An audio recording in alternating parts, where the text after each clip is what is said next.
uretse gato nkwereka ukuntu bandika u Rwanda muri InShot. Ni ukuvuga ngo urajya muri InShot ufungure new blank, hanyuma ukore OK. Nurangiza kugera muri InShot ujye kuri text wandikemo u Rwanda.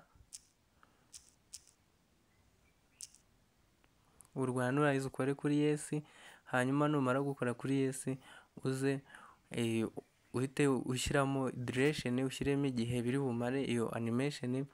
Hanyuma numara gusettinga animation yawe imeze neza, uraza ukore kuri export. Numara gukora kuri export urahita usavinga video yacu, hanyuma tutegereze. Nimara kujyamo dukirike kuri new, dushyiremo ya video yacu twamaze gukorera animation, dukore kuri OK. Hanyuma igikurikiraho nitumara gukora kuri OK, turaza turebe kuri animation, turangiza tuhereze animation ukuntu iri bwitwara.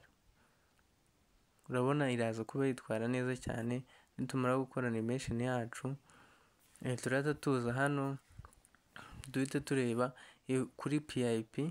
Nitumara gukora kuri PIP tumanuke turebe background yayo turi buyihereze, tubihitemo iyo foto. Niturangiza dukore kuri full screen, tuzuze muri screen yose. Niturangiza tuza hano muri Blender. Numara kuza muri Blender urakora kuri multiple, hanyuma ukore yes, then ukine animation yawe. Urabona ko u Rwanda turwanditse muri animation. Numara gushyiramo muri animation, urahita ureba uburyo ki usettingamo igihe ize yihuse cyangwa yitonze. Nibirangira rero uraza hano ujye muri turatuza tujye muri effect, ushake muri transition, dushake iyo jwi rya kane.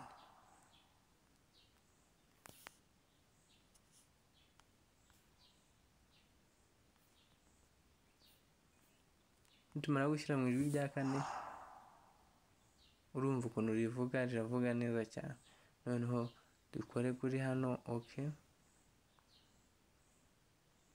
Turangiza dukuremo add, hanyuma dukina. Urabona ko u Rwanda turarudesigninze. Ukore export, utegereze analyze, hanyuma wibuke gukora subscribe kuri no channel, hanyuma ujye ukomeza kubona izindi update.